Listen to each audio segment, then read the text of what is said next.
I'm sorry. You're going to jail today. What? I'm keeping her on probation, subject to all existing terms. What? 3 days jail, have a seat. I'm not going to argue. No, Have a seat. I want the truth. You can't handle the truth. Ms. Wild, your name? Here are the charges. Failure to attend the court work program, January 18. Failure to submit to twice weekly testing on January 18. Failure to provide proof of completing 6 hours of community service by January 15, and failure to attend outpatient treatment, missing several sessions of treatment between October and January of 25. October of 24, January of 25. How's she going to proceed on these? Your Honor, we're not going to be contesting the violations. We will admit responsibility with an explanation. So if you plead guilty here, I want you to understand you have 2 prior violations. This would be 4 more. You could be incarcerated on this for up to 93 days. Do you understand that? Yes. Did you sign an advice of rights form today? Nothing's going on right today, right now. You're presumed innocent. They have to prove you guilty by a preponderance of the evidence on these. You have the right to a hearing. You have the right to question their witnesses. You have the right to remain silent. If you remain silent, I won't hold that silence against you. You plead guilty, you're giving up your right to a contested hearing. You're waiving your right to a hearing of any kind. You're waiving the right to cross-examine probation witnesses. You're waiving your right to the presumption of innocence, so to speak, because they have to prove you guilty by a preponderance of the evidence. And then I would sentence you after plea if that's the way you choose to proceed. Do you understand everything I just said? Yes. Do you want to, It's on your desk. or do you still wish to plead guilty to these? Yes. As to count 1, failure to attend the court work program on January 18, 25, how do you plead? Guilty. As to count 2, that you failed to submit to twice weekly chemical testing on January 18, 25, how do you plead? No, I did go to the 18th. But I went to the later one at 7 p.m. They gave me this card. Slow down. Slow down. You can't whisper. If you don't want to plead guilty, hang on, don't say a word. If you don't want to plead guilty, you don't have to. If you think you went twice, if you think you went to testing on January 18, that's fine. Do your records indicate she went? I am not aware that she went. She did not speak with me at all in regards to or communicate with me about her mess or where she went. I would have to look into a different system. We have her no show at her usual site of DNA on it. So, Your Honor, at this time, we would at least admit responsibility to the failure to make the court work program. I'd ask that we... I'll have a hearing on that. As to count 3, that you failed to provide proof of completing 6 hours community service by January 15 of 25, how do you plead? Guilty. Did you fail to provide proof of that? Did you fail to provide proof of that? Yes. Count 4, that you failed to attend outpatient treatment, missing several sessions of treatment between October 24 and January 25. How do you plead? Guilty. Did you miss several treatment sessions between October 25 and October 24 and January of 25? Yes. Anybody forced you to plead guilty? No. And you're telling me you went on January the 18th for testing? Yeah, I went to the place, Just tell me the name. You got a card there. I can't read it from here. Where? A progressive drug, P Dan's. And it's the place that's in Detroit. It's on the sheet that you gave me. There's ASDC That's what it was, yeah. that she could have gone to. But again, I would be unaware if she went there since she didn't communicate with us until Wednesday, the 22nd. I'll enter a not guilty plea as to count 2. Anybody forced you to plead guilty as to counts 1, 3, and 4? No. I'm accepting your pleas. I've got real concern on that. I don't know what's going on with you. You're not taking it seriously. I'm ready to pull the plug on the whole sobriety court deal with you right now. You're not mature enough to handle the program. You're not mature enough to handle this program.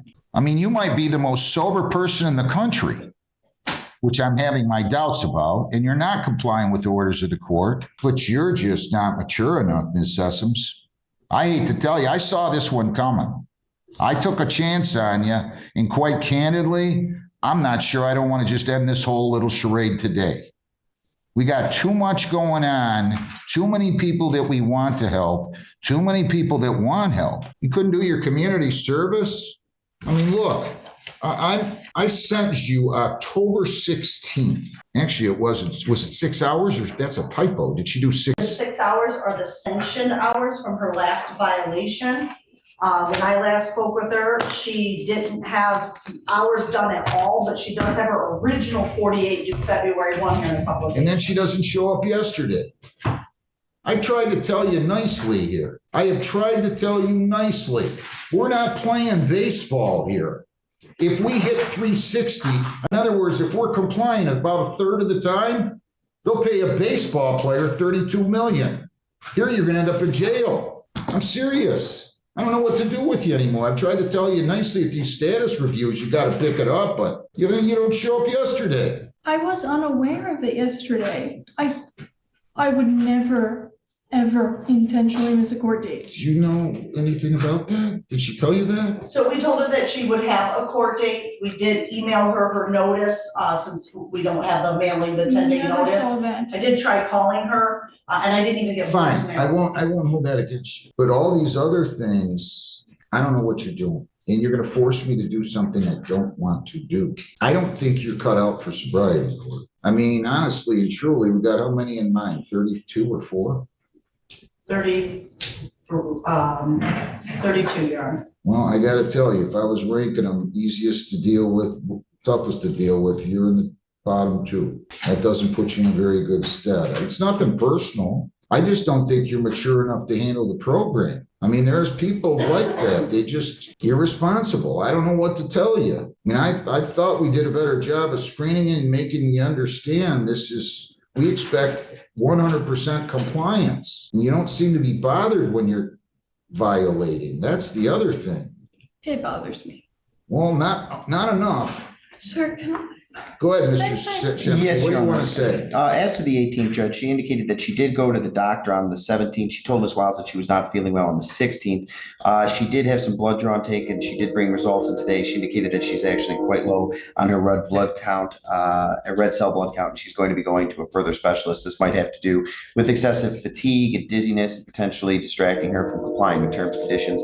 I've encouraged her to get whatever sort of treatment she needs, because obviously if it's something that's precluding her compliance and it can be remedied, it would be something that I would consider asking for some leniency. Furthermore, she indicated that she has maintained her sobriety. She does indicate that she takes this seriously. She has responsibilities as a stay-at-home mother. She has a 5-year-old son, and she does receive some assistance from her mother in Monroe. I believe that she started off maybe not on the best step. It's my hope that potentially she can get whatever medical issues that she has dealing with addressed, and potentially go forward without any further complications. How many sessions did she miss of treatment? Do you know, between October and January? Yes, Your Honor. I mean, So in the month of October, she was supposed to attend group sessions. Those are once a week. She did not attend any in the month of October. She did not attend any group sessions in the month of November. She canceled an individual appointment in November on November 8th. In December, she did attend her group therapy. She canceled 2 sessions of her individual therapy. In the month of January, she was a no-show on January 10th. She canceled an individual session January 17th, but she did attend 2 of the groups. Again, she's supposed to be going weekly, but 2 of the groups in the month of January. Sir, my dad died in October. I'm sorry about that. I really am. I have had a hard time since I started this program.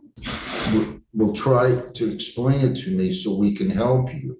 We can't help you if you don't show up and you don't tell us. Now, that is understandable. Losing a parent, especially at your young age, it's very difficult. I lost my father when I was very young, in my 20s. It's not anything we should have to deal with. I get it. But you got a problem here that you have to deal with. And if you don't deal with it, it's going to get worse and spiral out of control. And if it spirals out of control, what's going to happen to your son and what's going to happen to your life? Let me see the screening report again, please. Yes, Your Honor. We're not mean people here. We're trying to help you, but there's accountability and you're not being accountable. You had 2 of these within 3-4 years, and this one you had a 0.265 and 253 on it. All right, what else do you want to say, Mr. Shumke? Your Honor, just that my client does appear that she's sincere and contrite with her willingness to try to demonstrate compliance with the court. I know that she did not begin on the on the best step. I know that she's had some challenges. I'd ask that potentially we have a review so she can demonstrate full compliance, but I think that if that were even to be permitted, which we understand would be a significant allowance, I think that she is of the understanding that she, if was granted this, has run out of slack, and that any potential violation or even allegation there could result in termination from the program, continued revocation of her license, and potentially other sanctions, including but not limited to jail. Have you worked since May? No, Why? I just stay home with Hudson. Well, I thought you said your mom watches him a lot. Only nowadays, for when I have these court things. What do you think? I'm not sure, I have talked to Devin, I'll give her credit, she really does try to stay organized, I will give her a lot of credit there, she has been color coding, she's using her planner, her diagnosis of ADHD sometimes, will get in her way, again, to her credit, she did use her SoberLink throughout this time frame. With the miss, and she was all negative on her blows on the SoberLink, but I don't know how else to motivate her to make sure she's communicating, with these misses. I didn't hear from her until we had status review on Wednesday. I've talked to her. The reason why I didn't violate her earlier on her treatment attendance is because of reasons that she gave you. There was the death of her father. We tried to work with her on organization. The guidance center tried to work with her on that. It's just come to the point where when, especially this month, a no call, no show appointment kind of triggered that violation in itself. Anything else? Just the fact that I had to stop taking my medication that I was on for years, and I'm still getting used to another one, my ADD medication. It's been hard too. How were you able to work in May of 24? You said you're not working because you're watching your son, but you were fired from your job in May of 24. How were you? Pardon? February. Okay, well, you initially told probation May, but that's fine. Whether it's February or May, how were you able to work then and you're not able to work now? Who was watching your child when you went to work? He was in daycare, but it was like $800 a month, so. I'm so close to sending her to jail. I think you need to go to jail today. And I'm not trying to be mean. I think you need a wake-up call. Listen to me. Not, sir. I'm sorry. I just needed to get my... Listen. Sir, I wake up every day dizzy. My red blood cells are so low. I have an appointment with a cardiologist. I have a follow-up with my doctor on the 6th. Have you seen these medical records? I have not. I can show them to you right now. You told me to bring them, I brought them. I don't think you're going to make it through this program. I don't think you will. I'm sorry. I'm going to keep her on probation. If there's anything in there that you think will enlighten me, I'd like to see it. Yeah, she is provided proof of her blood draw results. It does appear that she has an appointment with a cardiologist on February 24th.